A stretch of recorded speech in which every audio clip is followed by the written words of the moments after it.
Frau Kommissarin, Herr Präsident! Ich kenne Personen, die an Endometriose leiden, in der Familie und im Freundeskreis. Und als ich mich das erste Mal intensiver mit dieser Krankheit auseinandergesetzt habe, war ich regelrecht schockiert.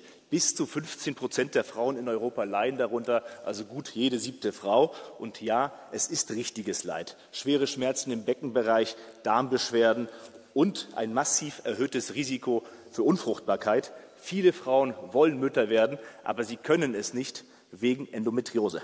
Aber gibt es etwas Schöneres auf der Welt, als Kinder zu haben? Als stolzer Vater einer kleinen Tochter kann ich Ihnen versichern, nein, definitiv nicht. Der unerfüllte Kinderwunsch vieler Frauen schlägt oft in psychischen Schmerz über. Ich wünsche das wirklich keiner Frau.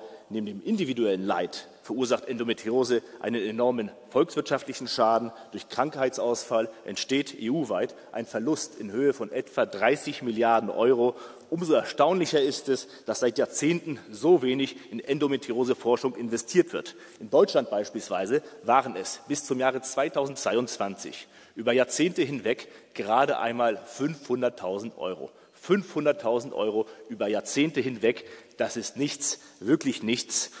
Danach wurde es zwar etwas mehr, aber immer noch deutlich zu wenig, vor allem wenn man bedenkt, für welchen Quatsch die deutsche Bundesregierung sonst so ihr Geld ausgibt. Brüssel macht es übrigens auch nicht wesentlich besser. Nur 0,02% der geförderten Projekte betreffen Endometriose, viel zu wenig. Das ist einfach eine falsche Prioritätensetzung zulasten wirklicher Probleme von Frauen, zulasten der Gesundheit, zulasten der Demokratie und zulasten der Wirtschaft. Hier muss also ein Umdenken stattfinden, und zwar wirklich über alle politischen Gräben hinweg. Deshalb habe ich auch im Juni eine entsprechende Resolution hier im EU-Parlament eingereicht, die von Abgeordneten unterschiedlicher Fraktionen unterstützt wurde. Dafür an dieser Stelle mein ausdrücklicher Dank. Und wahrscheinlich war dieser Druck auch notwendig, damit das Parlament diese Debatte endlich auf die Tagesordnung setzt. Richtig so.